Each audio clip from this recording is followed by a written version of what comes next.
Salut tout le monde! Et bienvenue dans votre émission. Parlons Bible. Parlons Bible est votre émission dans laquelle nous parlerons, nous échangerons et nous discuterons des sujets autour de la Bible. Dans le même cadre qui est de discuter, d'échanger, je vous invite à vous mettre très confortablement. Prenez une tasse de café, de thé, tout ce que vous voulez, mais soyez à l'aise car nous allons passer des moments très riches. Exactement. Et j'ai envie aussi de te dire bonsoir Damien. Ah d'ailleurs, bonsoir, ça va? Oui, ça va. On était très impatients d'arriver à ces jours et voilà qu'enfin nous y sommes. Nous disons vraiment merci à Dieu qui a permis que tout ceci soit possible. Exactement. D'ailleurs, même, je me demande si nos chers téléspectateurs pourront se rappeler de cette petite rêve. Ça y est, on y est, on y est. Et d'ailleurs, à la même occasion, nous n'allons pas débuter sans rendre grâce à celui qui rend ce moment vraiment possible, et c'est le cher Saint-Esprit. Exactement, à tout Seigneur, tout honneur, comme on le dit bien. Nous allons devoir débuter ces moments par un petit moment de prière qui va être fait par une personne très spéciale que nous avons invitée ce soir en ces lieux. Il s'agit du berger des Hauts que nous saluons d'ailleurs. Bonsoir berger. Bonsoir Rosette. Que l'Éternel vous bénisse. Merci. Merci d'avoir accepté notre invitation. Nous sommes très honorés de vous avoir avec nous aujourd'hui. Le plaisir est réellement partagé. Merci et comme on l'a dit tout à l'heure, on va devoir prier avec vous pour recommander cette émission entre le main du Seigneur. Ok. Amen. Que Dieu soit loué. En passant, nous allons saluer cette grande équipe qui rend tout ceci possible. Si vous avez ces belles images dans vos maisons, dans vos bureaux, ça dépend de l'endroit dans lequel vous nous suivez. C'est grâce à eux que tout ceci est rendu possible. Nous les saluons de là où ils sont. Que l'Éternel vous bénisse abondamment. Amen. Alors, sans plus tarder aussi, nous allons directement introduire notre deuxième invité spécial. Il est spécial parce que sa présence ici veut dire beaucoup pour nous. C'est le pasteur de l'église KCF. C'est le visionneur. Il n'est pas seulement pasteur, mais c'est aussi un docteur de la parole. Je salue ici présent la présence du pasteur Alphonse Modoko. Bienvenue. Est-ce que nous pouvons l'applaudir tout simplement? Merci. Merci d'avoir accepté notre invitation. Merci beaucoup. C'est un honneur pour moi aussi parce que quand Dieu fait grâce et donner, il faut savoir partager. Exactement. Et je pense que le cadre est bien parfait pour faire ce genre de partage. Ah Merci. oui, merci beaucoup. Voilà, comme on venait de le dire tout à l'heure, notre émission s'intitule Parlons Bible. Et quoi de mieux de parler de cette Bible qui sera vraiment l'objet autour duquel toute notre émission va se baser. Alors, cette première question que nous avons ce soir sera adressée directement au docteur Alphonse qui est avec nous en ces lieux. Alors, on va devoir lui poser la plus grande question. C'est quoi la Bible? Cette Bible même qui est le sujet de nos questions et de toute cette émission, on voudra comprendre, on voudra savoir c'est quoi la Bible, docteur. Merci, c'est une question très importante. La Bible, ça vient de Biblos d'ailleurs, ça signifie une bibliothèque. Et la Bible, il faut dire que c'est un support. De tous les temps anciens, il n'y avait pas la Bible telle que nous l'avons, la version actuelle, parce que les différents écrits ont été faits à des époques différentes et avec des auteurs tout à fait différents. Vous prenez par exemple la Torah, qui est le livre des Juifs, qui reprend les 5 livres de Moïse. La Torah a été écrite en 1400 avant Jésus-Christ, alors que Isaïe a été écrit en 700. Et vous prenez les Épîtres, entre 50 et 65 après Jésus-Christ. Ça a été écrit même avant les évangiles qui sont arrivés vers 100, après Jésus-Christ. Mais il faut mettre l'accent quelque part. C'est que il faut dire que c'est Dieu qui inspire les différents écrits. Et de quoi il s'agit? Il s'agit de Dieu qui essaie de rencontrer les gens et qui se révèle d'une façon ou d'une autre et qui laisse l'homme le découvrir. Et donc on peut dire que la Bible, c'est un ensemble des rencontres que Dieu a fait avec l'homme. Et ainsi on peut parler d'Adam déjà, On peut parler d'Abraham, on peut parler de Noé avant, on peut parler de tous ces hommes. Et dans chaque rencontre, il y a un mystère des dieux qui s'ouvre. Et finalement, l'homme est en train de découvrir. Et Dieu a préparé que dans notre temps de la fin, la connaissance augmentera. C'est ainsi que vous verrez dans le livre de Daniel, Dieu dit à Daniel, Daniel, scelle le livre, fermez-le, parce que à votre époque, vous ne saurez même pas le comprendre. Mais les gens de temps de la fin, la connaissance augmentera. Et donc, c'est un peu ça. Donc, en résumé, c'est un assemblage de livres qui présentent des rencontres des dieux avec l'homme. Et l'objectif des dieux, c'est de se révéler progressivement. Et au fur et à mesure qu'il se révèle, l'homme finalement découvre Dieu. Et ces rencontres ont finalement un seul objectif. Rétablir la relation qu'il y a entre l'homme et Dieu. Rassurez-vous, déjà avec Adam, la relation était rompue. Okay. Et donc, Dieu commence à se révéler pour rétablir cette relation et cette communion avec l'homme. Donc, je pourrais peut-être m'arrêter là pour l'instant. Et s'il y a d'autres questions, d'autres précisions, on pourra peut-être enrichir, quoi. Ah oui, les questions, il n'en manque pas.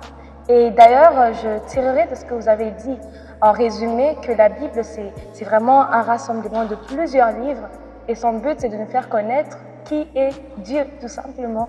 Alors, je me mets dans la peau de plusieurs jeunes ce soir. Même ce matin, lorsque certains seront à leur réveil, je me mets dans leur peau et je me pose la question, mais ce vieux livre, ça fait plus de 2000 ans qu'on l'a écrit. Est-ce qu'il est encore d'actualité en ce siècle? Est-ce que moi, jeune Jean, en ce 21e siècle, je peux encore me référer à la Bible pour vivre mon quotidien? C'est une très bonne question. Merci beaucoup. Est-ce que la Bible peut encore nous conduire aujourd'hui? Ah oui. Est-ce qu'on peut s'appuyer sur la Bible pour savoir ce qui arrive, pour comprendre ce qui est déjà? Et je peux rassurer que la Bible parle déjà, je vais évoquer un seul aspect où la Bible nous dépasse même. Okay. Aujourd'hui, il faut noter que nous avons connu la Première Guerre mondiale, n'est-ce pas? Et on pourra ressortir cette Première Guerre mondiale dans la Bible. Mais elle est déjà passée. Il est question ici de savoir si la Bible est d'actualité. Nous avons eu la Deuxième Guerre mondiale qui est passée. Mais est-ce que la Bible nous annonce la Troisième Guerre mondiale? Est-ce que nous avons une Troisième Guerre mondiale en vue? Est-ce que nous pouvons trouver des éléments là-dessus? Alors, le tout premier, c'est que il faut savoir que la Bible dit il est inévitable qu'un scandale n'arrive. Okay. C'est acquis. Vous allez vous réaliser qu'il y a eu des événements qui se sont passés dans le livre d'Apocalypse où Jean s'inquiétait de ce qu'il n'y avait personne qui pouvait ouvrir un livre important et briser les sceaux. En fait, ce livre-là, c'était des événements qui devaient arriver. Parce que pour arriver à ces sceaux-là, il y a eu d'abord les messages à l'Église qui est. Et l'Église qui est là. Et après, on a dit à Jean, monte ici. Et je te montrerai les choses qui doivent arriver par la suite. Et là, Jésus a été capable d'ouvrir le livre et de briser les sceaux. Et à partir de ce moment, les événements suivants commencent. Et ces événements, vous allez voir qu'il y a 3 grands événements qui commencent par les sceaux. Et puis les sceaux introduisent les trompettes. Et puis les trompettes introduisent les coupes. Intéressant. Vous voyez, je crois qu'on aura le temps peut-être de rentrer sur ce livre en profondeur. Ouais. Et donc, ça, c'est des événements qui arrivent après l'établissement de l'Église sur la terre. Alors, dans ces événements, est-ce que nous pouvons voir une guerre mondiale? Une 3e guerre mondiale? Et je peux vous rassurer qu'effectivement, cette guerre existe et je pense que vous avez vos Bibles. On peut aller dans le livre d'Apocalypse. Et d'ailleurs, j'en profite même pour donner ce message à tous nos téléspectateurs. S'il vous plaît, ce moment, ça sera un moment d'échange sur la parole de Dieu. On sera enseigné. Vous l'avez entendu, nous avons un docteur dans la parole et nous avons aussi un berger de l'Église. Et donc, ces diverses perspectives ne peuvent pas juste s'envoler comme ça en l'air. Alors, nous vous invitons de prendre un stylo, un papier, peut-être même vos claviers. Oui, pour enrichir votre connaissance sur la parole de Dieu, sur la Bible exactement. Ok, merci. Et donc là, je crois que vous allez me permettre d'aller un peu plus en détail ici parce que c'est très important. On va voir si cette guerre existe. Est-ce que la Bible en parle? Ça, c'est la première des choses. Deuxièmement, elle va commencer où? Avec quelles armes? Et c'est très important. Est-ce qu'on peut arriver à identifier ces choses? Alors, très rapidement, ensemble, nous pouvons aller dans le livre d'Apocalypse 6. Et à partir de 13, moi, j'ai la version Semeur que j'aime beaucoup. Et là, dans la version Semeur, lorsque je prends le verset 13, prenez plutôt le chapitre 9, à partir de 13, voilà. Moi, je vais 9 à partir représenter de 13. la génération Z qui vont prendre leur téléphone et chercher la Bible. Ok, parfait. Ok. Alors, déjà, 13, la Bible dit, le sixième ange sonna de la trompette, n'est-ce pas? Et j'ai entendu alors une voix sortant des 4 cornes de l'autel d'or qui se trouvait devant Dieu.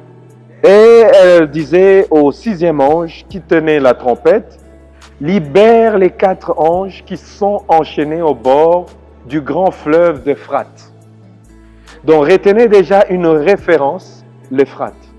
Et donc ici, la Bible nous positionne déjà quelque chose d'important parce qu'il dit que l'ange sonne la trompette et qu'on libère des anges qui étaient retenus dans l'Euphrate. Alors, l'Euphrate, si vous voulez bien savoir où se trouve l'Euphrate, vous n'avez qu'à prendre la carte du Moyen-Orient. Ok. Vous allez voir qu'il y a 2 grands fleuves, dont l'Euphrate et le Tigre, qui sont les 2 grands fleuves.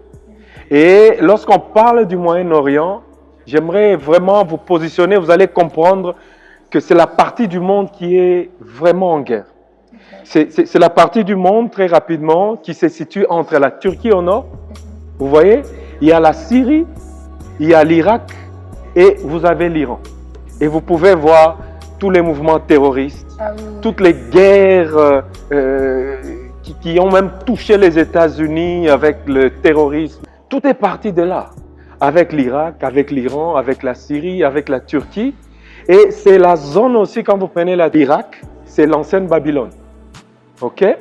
Et la Bible nous dit qu'il y a des anges qui sont retenus dans l'Euphrate et qui devaient être libérés à l'heure fixée pour une mission très précise.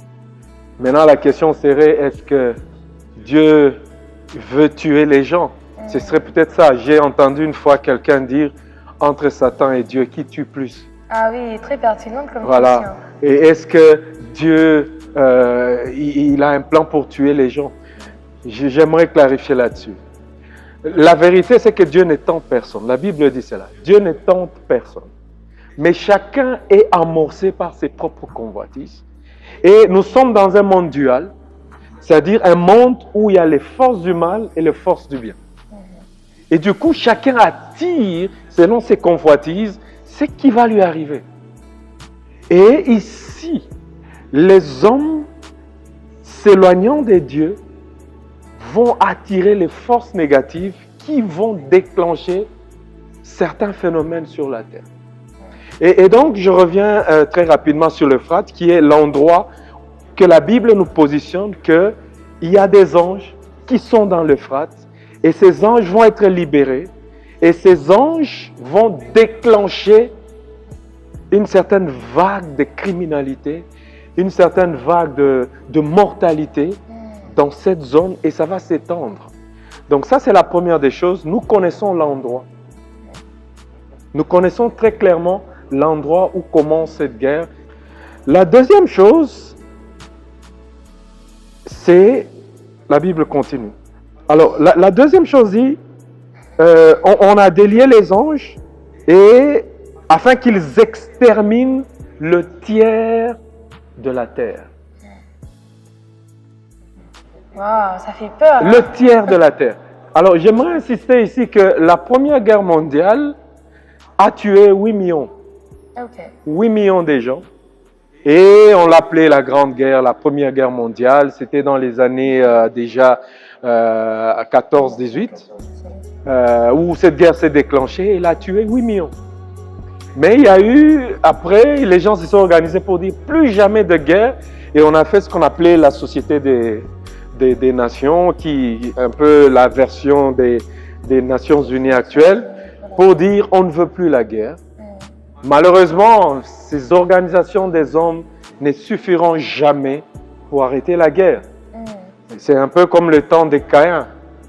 La Bible dit, et Caïn s'éloigna de Dieu dans Genèse 4. Et quand il s'est éloigné, on a vu que Caïn s'est développé. Vous lisez à partir du verset 16. Vous allez voir que Caïn s'est développé.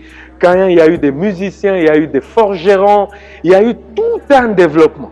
Mais curieusement, on dirait que plus l'homme se développe, loin de Dieu, tout ce qu'il sait faire, c'est la guerre, c'est se perfectionner en ce qui concerne tuer les autres. Wow. Parce que vous allez constater qu'avec Caïn, Dieu dit, celui qui va tuer Caïn sera vengé cette fois.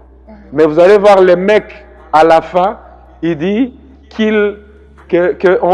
la vengeance sera 77 fois. Vous vous imaginez ça? Et là, ce sera, il dit, j'ai tué quelqu'un pour une plaie.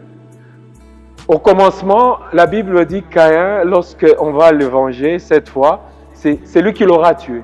Mais le mec, après tout ce développement, lui, il dit, pour une plaie, ce sera 77 fois. Vous voyez un peu la multiplication du mal. Et aujourd'hui, nous vivons la même chose. Plus nous évoluons, nous étions capables de tuer 8 millions. La Deuxième Guerre mondiale qui est arrivée, elle a emporté 52 millions de gens. Impressionnant. Vous imaginez? Et elle a embrasé le monde entier. Et après cette guerre, la Troisième Guerre, la Bible dit, ça sera 1/3 de la terre. Alors calculez un peu. Aujourd'hui, nous sommes à 6 milliards de gens sur la terre. 1/3 de la population, ça signifie 2 milliards. Wow. Et la Bible donne même la précision de la taille de l'armée. OK.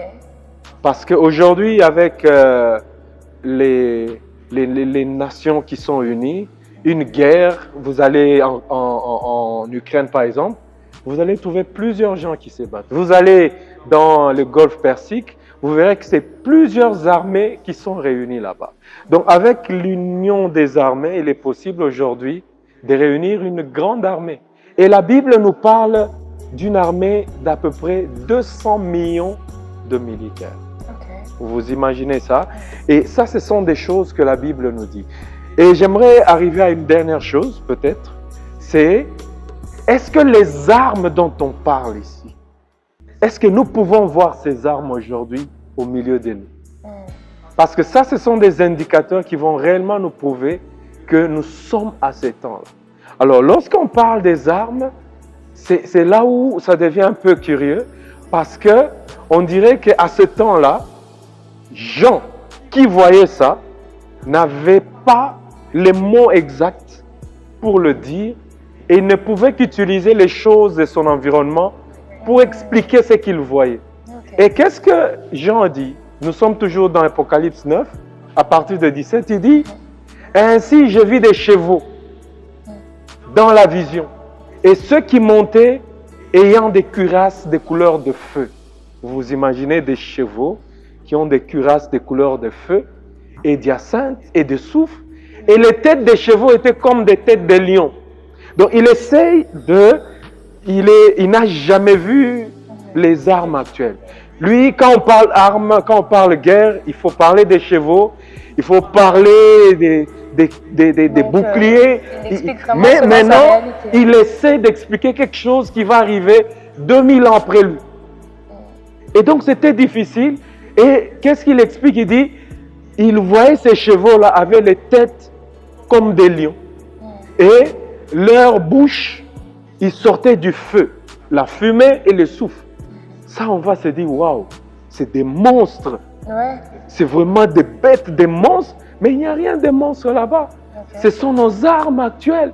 Parce que si, parlons de nos... Regardez un hélicoptère. Observez bien un hélicoptère. Et quand il parle qu'ils avaient les têtes des lions, comparez l'hélicoptère qui est là, le Puma qui est là, et comparez le lion qui est à côté, vous verrez qu'il était en train de voir un hélicoptère. Parce qu'il ajoute encore, il dit ceci, ils avaient au-dessus de leur tête des couronnes d'or. Et quand vous regardez les hélices de l'hélicoptère, quand il tourne, c'est une couronne, n'est-ce pas? C'est une couronne et comme ils ne voient pas chaque pièce, c'est une couronne d'or qui est au-dessus, qui est en train de tourner. Et il dit que leurs cheveux, vous voyez, leurs cheveux, ils avaient des longs cheveux. Mais alors regardez au-dessus de l'hélicoptère. On voit de quoi on parle. Et vous imaginez donc un type qui est en train de parler d'un hélicoptère il y a 2000 ans. Il ne peut qu'exprimer les formes des animaux. Alors regardez cet hélicoptère. D'ailleurs, les militaires qui aiment s'amuser à la guerre, ils ont carrément décoré cet hélicoptère que vous allez voir sous forme vraiment d'un lion avec des grandes dents. Et j'aimerais insister sur une chose. On dit que toute cette armée avait à leur tête comme chef Abaddon. Alors Abaddon, allez dans un dictionnaire, vérifiez que signifie Abaddon, en grec Apollyon. Il est représenté toujours avec des grandes dents et qui sort le feu de la bouche. Et c'est l'ange de la mort, de la destruction. Et qui a inspiré les pilotes de ces hélicoptères pour qu'ils puissent dessiner la tête de l'hélicoptère comme un animal qui a des grandes dents? Et regardez bien cet hélicoptère, vous allez voir que dans ce qu'on a dessiné comme bouche, il y a une arme qui sort le feu. Et donc ça, c'est une première image qu'il présente. Il présente premièrement l'image des avions et deuxièmement, il dit qu'ils étaient comme des scorpions. Et ces scorpions, ils tuaient par leur queue. Maintenant, regardez un peu un char de combat et regardez un scorpion. Mais après, on a l'impression que, en vrai, les visions qu'il avait, c'était une perspective qu'il avait par rapport à la réalité qu'il vivait. Du coup, il ne pouvait pas vraiment les détailler de la manière dont on le voit aujourd'hui, exactement. Qu'il voyait à l'époque. Mais aujourd'hui, en revenant un pas en arrière par rapport à ces images, on comprend qu'il expliquait quelque chose de clair, mais qu'à son époque, il n'arrivait pas à exprimer parce qu'il ne savait pas trop ce qu'il voyait. C'est ça. Exactement. Exactement. Donc, il n'avait jamais vu ça. Il ne pouvait jamais s'imaginer. Mais alors, comparez ces scorpions-là et comparez le char de combat qui est en haut. Les scorpions ont plusieurs pattes, comme un char de combat qui a plusieurs roues avec une chaîne. Deuxièmement, le char a une queue. Et c'est de cette queue-là que sort le feu pour tuer. Je ne sais pas si vous voyez un peu ça.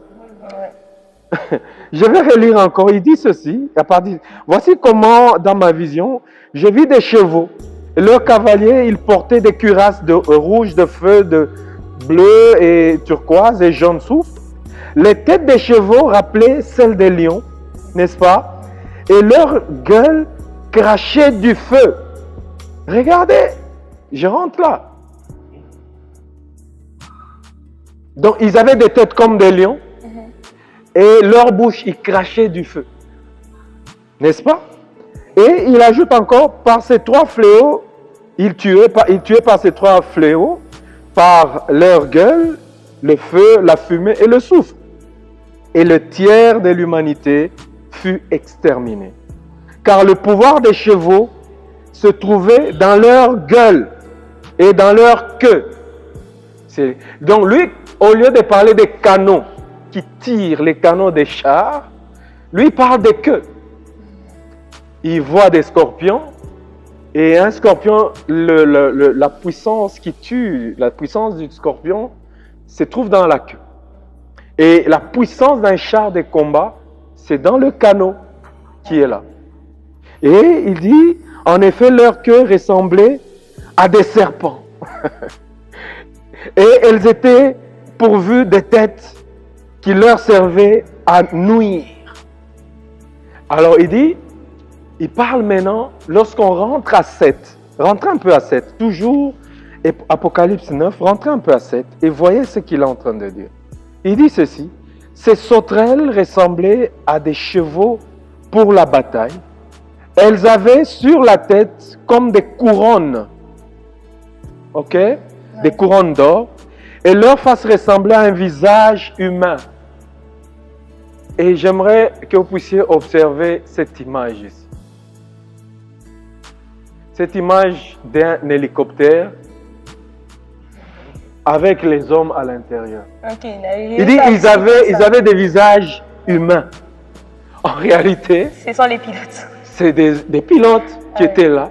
Et quand ils regardaient, ils voyaient des visages humains. Dans cet animal, lui il appelle ça un animal, qui avait des cheveux longs, en fer. Vous voyez un peu ça? Et donc, ce sont tous ces éléments-là. Et il ajoute, il dit, elles avaient des cheveux comme des cheveux de femmes. Et leurs dents étaient comme des dents de lions. Elles avaient des cuirasses comme des cuirasses de fer. Et le bruit de leurs ailes était comme le bruit des chars à plusieurs chevaux. Donc lui, il compare tout à l'ancienne armée, les chars qui se découpent. Donc c'est tout ce qu'il compare. Ils ont des cheveux alors que ce sont des hélices. Ils ont des queues alors que ce sont des canons. Et donc aujourd'hui, on peut dire le premier qui a sorti les plans des hélicoptères, les plans des chars, c'est Jean, en Apocalypse, qui voyait ça au ciel. Amen. Alors il ajoute, il dit, elles avaient des queues semblables à des scorpions. Et c'est de leur queue qu'était le pouvoir de faire du mal aux hommes pendant 5 mois. Et elles avaient sur elles, comme roi, l'ange de l'abîme nommé en hébreu Abaddon et en grec Apollyon. Donc voilà un peu, aujourd'hui, si on se pose la question, est-ce que la Bible est d'actualité? Moi, je dis, la Bible a encore des choses que nous n'avons pas encore découvertes. La Bible est en train de parler des armes actuelles, et la Bible ajoute encore en disant, il est tué par les 3 fléaux qui sont le feu, la fumée et le soufre. Mais là, on est en train de voir une guerre nucléaire. Ah oui, c'est une guerre nucléaire. Et cette guerre-là, les gens mourront par le soufre, par les gaz, ils mourront par des fumées et ils vont mourir par le feu. Et la Bible est déjà en avance par rapport à cela. Et elle en parle avec précision, les lieux. Et aujourd'hui, nous sommes témoins que s'il y a un lieu aujourd'hui où les risques d'embraser le monde entier dans une guerre, c'est ces lieux-là, le Moyen-Orient. Parce que le Moyen-Orient aujourd'hui, nous avons tous les mouvements islamiques, nous avons Israël, nous avons tout qui est concentré là-bas. Et j'aimerais vous faire remarquer une chose.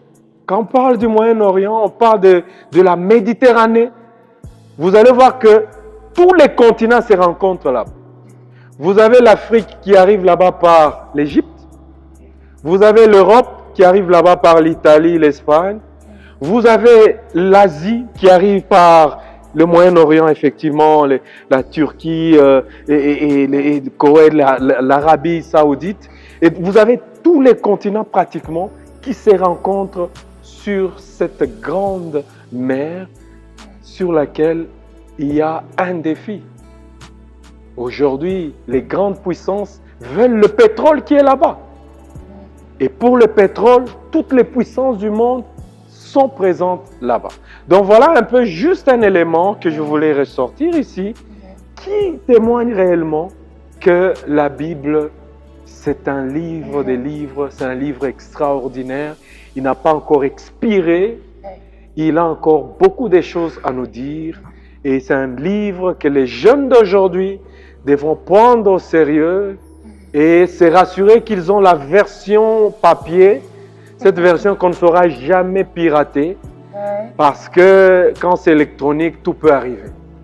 Mais si vous pouvez voir nos vieux, nous avons des Bibles qui sont même déjà décomposées. À force de les lire, je conseille les jeunes, à rentrer dans la Bible. Il y a des mystères, il y a des choses extraordinaires que Dieu veut révéler aux gens dans ses rencontres avec les humains. Exactement. Alors, au nom de toute la communauté de la génération X, je me rends. Je me rends et je crois qu'à la prochaine occasion, je vais faire comme il a été conseillé ici. J'aurai ma Bible en papier et je vous encourage aussi de la voir. Alors, le docteur Alphonse a parlé d'un seul élément qui atteste réellement que la Bible est d'actualité aujourd'hui. C'est pas un livre poussiéreux comme Exactement. D'où ma question va à présent se rediriger à celui que j'appelle affectueusement Papa Déo. Quel est un autre aspect que vous pouvez apporter pour vraiment démontrer ici à tous les jeunes qui nous suivent, à toutes les personnes qui nous suivent, que la Bible est vraiment encore d'actualité aujourd'hui? Voilà, j'ai béni le Seigneur pour la présentation du docteur Alphonse avec ses profondeurs qui est mélangée à la fois de la révélation, de la connaissance géographique, de la connaissance prophétique de ce qui est de la révélation de cette parole. Et donc déjà nous comprenons que la Bible elle renferme tous les aspects de la vie. Tu vois, ce n'est pas une imagination, ce n'est pas seulement d'abord un aspect. Donc ça prend l'aspect de révélation, ça prend l'aspect géographique, ça prend l'aspect de la vie de chaque jour. Et si on peut rentrer encore sur un autre élément, c'est que la Bible, c'est un livre extraordinaire. Et aujourd'hui, il n'y a pas meilleur livre, meilleur conseiller que la Bible en ce qui concerne la conduite de la jeunesse dans cette génération où tout est nous sommes dans un monde de fast food, make-up et toutes ces apparences, mais la Bible reste le seul texte qui peut cadrer la jeunesse ou recadrer la jeunesse par rapport à l'éthique, par rapport à la moralité, par rapport à la conduite même. Et donc il n'y a pas un autre livre qui peut conseiller. C'est le meilleur conseiller qu'un jeune peut trouver aujourd'hui. Et donc vous savez qu'il y a même des pays qui se sont basés sur la Bible pour établir leur constitution et leurs lois. Et donc, la Bible, moi je l'appelle un livre extraordinaire. C'est un livre extraordinaire parce qu'il a été inspiré par Dieu lui-même. Et c'est comme ça qu'elle ne sera jamais vieille, elle ne va jamais vieillir. Les principes de vie que la Bible donne ne sont jamais démodés. Ça ne change pas avec le temps, ça reste comme cela. Et donc, c'est une raison de plus pour que la jeunesse ou les jeunes puissent creuser encore en profondeur pour trouver les principes de la vie et garder une vie saine, une vie pure. Et en suivant ces principes, on est protégé, on est sécurisé, on a de l'avance sur ceux qui croient et qui sont à la mode. La Bible nous donne l'avance sur les dangers qu'il y a dans la société aujourd'hui. La Bible nous donne de l'avance sur les erreurs que les gens commettent aujourd'hui. Et donc, c'est un livre extraordinaire. Il y a beaucoup à dire sur ça, mais je crois que brièvement, je peux donner ces éléments. Merci beaucoup, Papa Déo, comme Daniel aime bien vous appeler. Voilà, on constate qu'on n'a pas vraiment assez de temps, mais on aura une prochaine émission très bientôt. Tout ce qu'on peut vous dire, chers téléspectateurs, c'est de nous envoyer vos questions. En tout cas, n'hésitez pas, envoyez-nous vos questions, vos préoccupations et on n'hésitera pas de vous répondre dans notre prochaine émission. D'ailleurs, même, je vois quelqu'un poser la question, est-ce que ça veut dire qu'on doit se préparer pour une guerre? Est-ce que ça veut dire qu'il y a la guerre qui est là et tout ce temps est caché dans les Saintes Écritures? Alors, pour toutes ces questions-là, toutes ces préoccupations que vous avez, toutes ces questions qui ont été suscitées de ces discussions, justement, nous aimerons bien les lire ensemble. Alors, n'hésitez pas en tout cas, comme on venait de le dire, envoyez-nous vos questions s'il vous plaît. n'hésitez pas. Mais on doit devoir mettre fin à notre émission malheureusement parce que le temps nous fait défaut.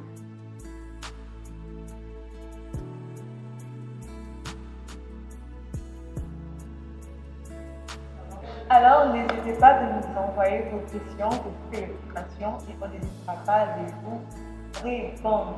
Pour ceux qui se demandent comment est-ce que vous pourrez faire cela, c'est très simple. Sur la barre qui s'affiche juste en bas là, vous allez voir les détails. Pour ceux-là qui pourront que nous écouter, c'est tout simplement à KCF Jeunesse ou encore Jeunesse KCF si vous ne trouvez pas. Vous allez nous retrouver sur Facebook ainsi que sur notre chaîne YouTube. Exactement.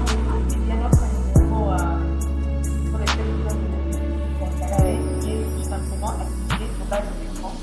N'hésitez pas de nous faire un message, de nous écrire, de nous envoyer un message WhatsApp. Nous sommes en tout cas ouverts à toutes vos questions. Et on se dit à très bientôt.